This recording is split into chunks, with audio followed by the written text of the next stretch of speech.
The desert wind carried more silence than gunfire that day.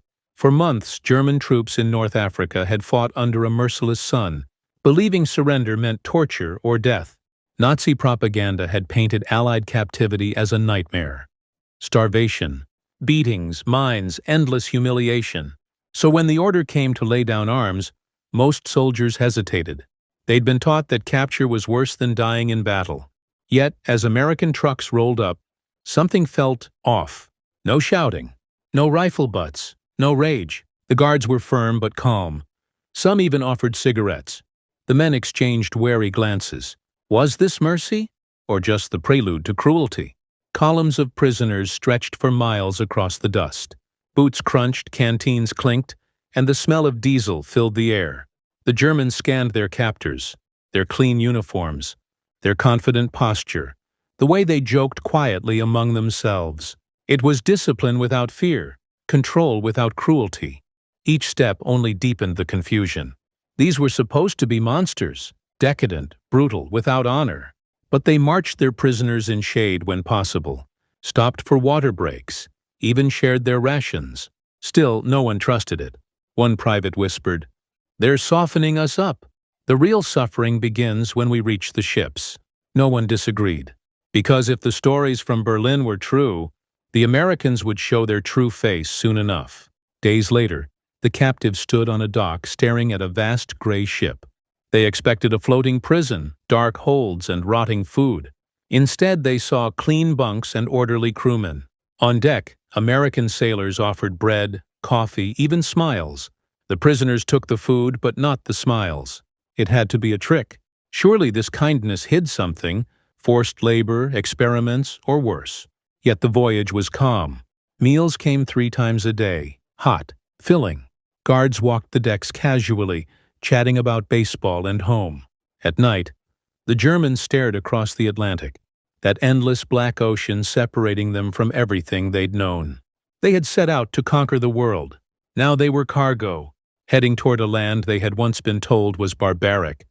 And suddenly, they weren't so sure what barbaric even meant. When they reached the American coastline, the prisoners braced for the beginning of their punishment. Instead, it felt like stepping into another planet. Docks towered with cranes larger than any they'd seen in Europe. Rows of trucks waited, not cages but proper transports with seats. The guards shouted orders, yes, but there was no venom in their tone. As the men climbed aboard, one soldier noticed an American passing out cigarettes. Another handed a canteen to a weary prisoner without hesitation. The Germans looked at one another, puzzled. Was this the same enemy they'd been told burned prisoners alive? Suspicion lingered like smoke. "This is too easy," one whispered. "They want us calm before the real suffering begins." And yet, when night came, they were given blankets, coffee, and bread thicker than anything they'd eaten in months. Kindness, they decided, was simply another weapon. The journey inland began at dawn. Convoys of trucks rolled through endless stretches of American countryside. The prisoners stared out the windows, hypnotized. Everything was enormous. The roads, the fields, even the sky. Children waved as they passed. Farmers paused their work to watch the line of captured Germans rolling through their towns. Some smiled. Others just looked curious. For men who had seen entire cities reduced to rubble, the peaceful abundance was dizzying. Fuel stations gleamed on every corner. Cars everywhere. Even small towns looked richer than most German cities before the war. Whispers spread through the trucks. How can they live like this while fighting a world war? No propaganda had prepared them for this view. A country untouched, confident and thriving. For the first time, doubt began to creep in. Maybe the Reich had lied. The trucks finally stopped in the heart of America. Wide open land surrounded by barbed wire and watchtowers. The prisoners stepped out cautiously, expecting snarls, beatings, humiliation. Instead, they found an organization. Rows of clean barracks, mess halls that smelled of cooked food, guards who barked orders, yes, but not hatred. Inside the barracks, mattresses with real bedding. Showers, soap, every detail screamed contradiction. How could captivity feel this civilized? The men moved in silence, eyes scanning every corner for the hidden cruelty they'd been promised. But none came. Instead, they were issued uniforms, medical checkups, even new shoes. That night, as they lay on clean sheets staring at the ceiling, one whispered into the dark, "If this is a prison, what is freedom?" The first morning inside the camp came with an aroma that stopped men in their tracks. It wasn't gun oil or disinfectant, it was food. Real food. In the mess hall, trays clattered and steam rose from pots. The prisoners shuffled in, expecting thin soup and crusts of bread. Instead, they saw meatloaf, potatoes, beans, even milk. Some refused to touch it, certain the Americans had drugged it. Others hesitated, then took one cautious bite and froze. It tasted good. The whispers spread fast. "They're feeding us like soldiers, like humans." One man muttered under his breath, "They feed us better than the Wehrmacht ever did." And for the first time since surrendering, small, nervous laughter broke the silence. Days passed and routine settled in like a strange dream. Roll call at sunrise, meals on time, guards polite but firm. No random punishments, no endless shouting. The prisoners worked in shifts, fixing fences, cleaning, helping nearby farms. Some were even paid in tokens to buy small comforts. They still kept their guard up, waiting for the cruelty to reveal itself. But the Americans seemed less like conquerors and more like administrators. They didn't gloat. They didn't humiliate. They just managed. Discipline existed. Yes, escape attempts were punished, but not with whips or bullets. A few days in solitary, then back to work. It was unsettling. Mercy, they realized, could be more disorienting than hate. The camps were often built far from cities, surrounded by open farmland. Through the wire, the prisoners saw children playing, tractors humming, farmers waving at guards. Sometimes they were sent out under escort to help harvest crops. They expected insults, maybe stones thrown their way. Instead, they saw American civilians treating them with indifference. Not fear, not rage, just practicality. In some towns, locals even brought pies or fresh bread for the guards and never looked twice at the Germans beside them. The prisoners didn't know what to make of it. They had imagined a land full of violent, vengeful people. Instead, they found ordinary citizens living ordinary lives, free, prosperous, and unafraid. At night, as the lights dimmed in the barracks, the question echoed quietly. If this is our enemy, what kind of world have we been fighting for? Weeks passed before the Red Cross arrived. They carried packages, soap, toothpaste, writing paper. And then came the words every man had secretly longed for. "You may write home." Disbelief swept through the barracks. Letters to Germany. Surely they would never reach anyone. But they did. Slowly, replies trickled in. Handwriting they recognized, words that made them ache. Families spoke of bombings, hunger, ruined cities, and yet they were alive. The prisoners clutched those letters like relics. For men who thought they'd vanished into the void, the ability to write, to exist again in someone's memory, felt like freedom. It wasn't mercy they expected. It was humiliation. But this was something else entirely. America, it seemed, allowed even its enemies a voice. It started small. A soccer ball appeared, then a net. Soon teams formed, Germany versus Germany, laughter echoing across fenced fields.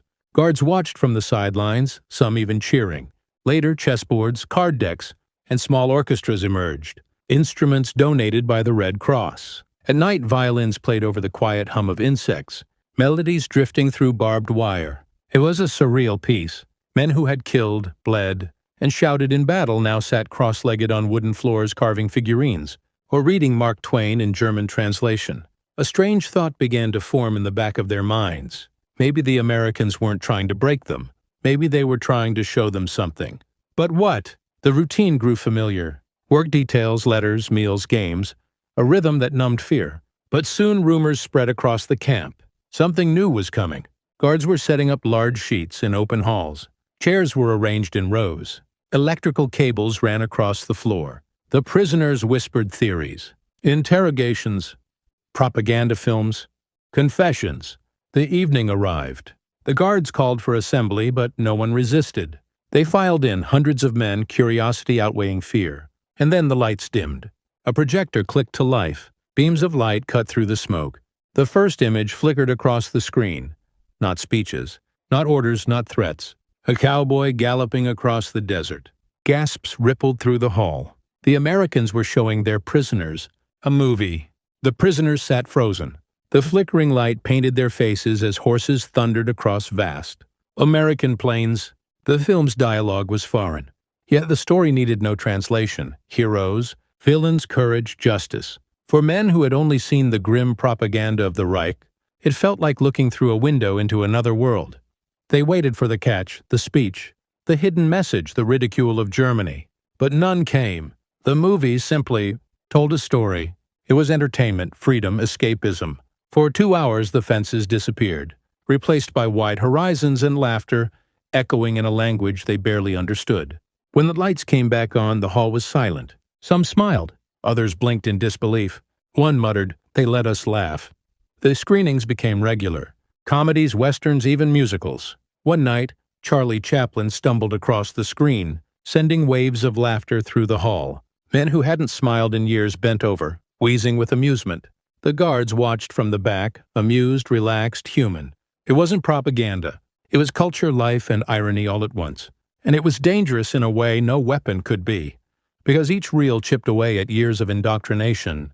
On screen, Americans mocked their own leaders, defied bosses, dreamed of love, sang of freedom. To the prisoners, it was shocking.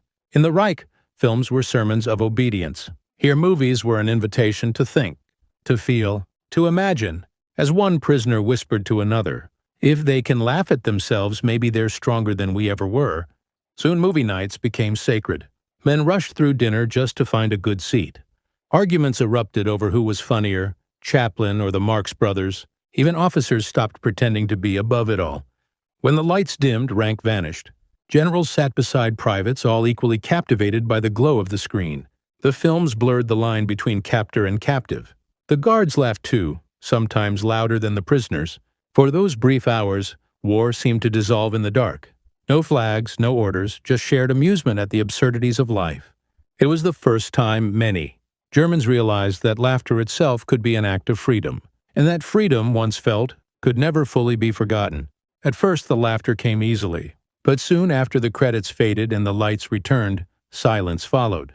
The men began to think. On the screen they had seen workers talk back to their bosses.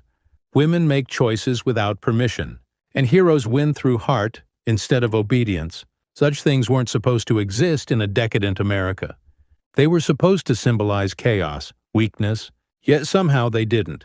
They looked like freedom, and freedom didn't look dangerous anymore. It looked right.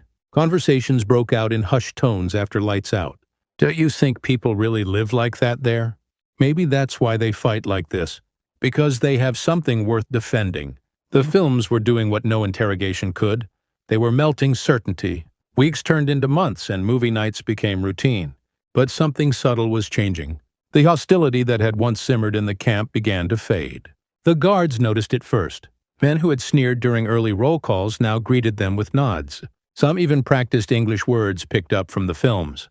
"Okay, thanks and good morning."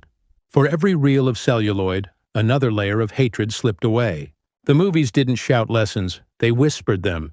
That courage could be found in kindness, that strength could exist without cruelty, and that a nation confident enough to show its flaws might not be weak at all. By night, the guards smiled at the sight of hundreds of German soldiers roaring with laughter. They probably didn't realize they were watching the slowest, quietest defeat of the Reich, one frame at a time. Not everyone was comfortable with the change. Some officers warned their men not to fall for enemy tricks. They said the films were psychological warfare, but even they couldn't deny their own curiosity. The more the men watched, the more impossible it became to cling to the old stories. If America was truly barbaric, how could it produce such art, such humor, such compassion? The prisoners began to discuss things they had never questioned before: equality, justice, individuality. One said quietly, "Maybe discipline isn't everything." Another added, "Maybe the Führer was afraid of this, of ideas that make people think for themselves." It was a thought that would have been treasonous in Germany, but here, under an American flag and a movie screen, it was just a conversation. The war was still raging across oceans, but inside the camps, another kind of battle was already being lost, the battle for the mind. By early 1945, the guards didn't need to carry their rifles so tightly anymore. Fewer fights, fewer escape attempts. Even the stubborn officers had stopped delivering speeches about Germany's inevitable victory. Victory had vanished from the horizon. Instead, the prisoners focused on the next movie, the next letter, the next meal. Some worked in the fields alongside farmers, waving at children who giggled behind fences. The guards saw men once filled with defiance, now quietly helping repair a broken tractor or sharing jokes over lunch. They weren't enemies anymore, just men far from home. One American sergeant wrote in his journal, "Sometimes I forget they were soldiers at all." And that was the quiet miracle of the camps, not submission, but humanity rediscovered. Then came the rumors. Berlin surrounded, Hitler dead, the Reich collapsing. For the first time in years, the men who had fought for 1,000-year empire faced the reality that it was already gone. Some cried silently in their bunks. Others stared at the wall in disbelief. Letters from home described cities reduced to dust, mothers missing, fathers gone. The idea of returning home no longer felt like victory. It felt like exile. And yet within those barbed fences they were alive, fed, and even entertained. The irony weighed heavily on them. One prisoner whispered to another, "Your enemies treated us better than our own government ever did." And no one dared argue. When the ships finally came to take them home, the men climbed aboard with mixed emotions.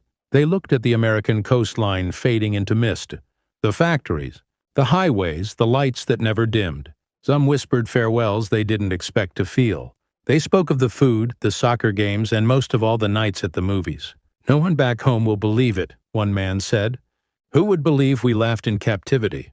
Another replied. As the ocean stretched before them once again, they realized they were leaving behind more than a continent. They were leaving behind the version of themselves that believed the world was simple, the good and evil, us and them. America had blurred those lines with kindness, order, and the unshakable confidence of a nation strong enough to show mercy. Back in Germany, disbelief met every returning prisoner. Villages lay in ruins, families lived on rationed bread, and survivors looked like ghosts. When former soldiers spoke of clean barracks, full plates, and movie nights, people frowned. "You were prisoners," they said. "Don't make jokes." But it was no joke. The men tried to explain how the Americans had fed them, how guards had laughed with them, how they had seen Charlie Chaplin under barbed wire. No one wanted to hear it. To those living among the ashes, such kindness sounded like betrayal. Still, the stories spread quietly like sparks in the dark. Men who had once sworn loyalty to the Reich now whispered about what they'd seen. A country strong enough to be gentle, victorious without cruelty, and free without fear. The idea sounded impossible, and yet they had lived it. Years passed. The prisoners built lives, families, and small businesses in the new West Germany. But in their memories, the glow of those screenings never faded. When historians later interviewed them, the subject returned again and again. They spoke of the smell of coffee in the mess hall, the warmth of laughter in the theater, and the strange power of those American films. Some even credited those nights with changing them forever. The movies hadn't been propaganda, they had been revelation. They showed that power didn't need brutality, that a nation could be proud without demanding worship. For men raised under dictatorship, that realization was profound. One former POW told a reporter decades later, "I came to America in chains and left a free man, not because they released me, but because they showed me another way to live." The Americans may not have planned it, but their greatest weapon wasn't the atom bomb or the Sherman tank. It was imagination. Those flickering reels behind barbed wire became silent ambassadors of democracy. They taught without preaching, persuaded without pressure. And when the war ended, they continued their work. Former prisoners returned home not as conquerors, but as witnesses. They carried stories of abundance, fairness, and laughter. Their children grew up curious about the country that had once been their father's enemy. When American culture flooded into post-war Europe, jazz, and Hollywood, it found the ground already prepared, plowed in part by men who had once watched movies in captivity and learned that even enemies could be human. Time buried the camps, but not the memories. Decades later, some of those former prisoners would smile softly when asked about their time in America. They would talk not about fear or hunger, but about light, the glow of a projector, the laughter echoing through a hall, the moment they realized that war had not destroyed everything human. Behind barbed wire, they had discovered something their leaders could never give them: perspective. That compassion could be stronger than hate, that freedom could thrive even in captivity, and that sometimes the surest path to peace begins not with surrender, but with understanding. Because in the end, it wasn't bullets or bombs that changed those men. It was a story, told in light and shadow, that made them believe in a world beyond the wire.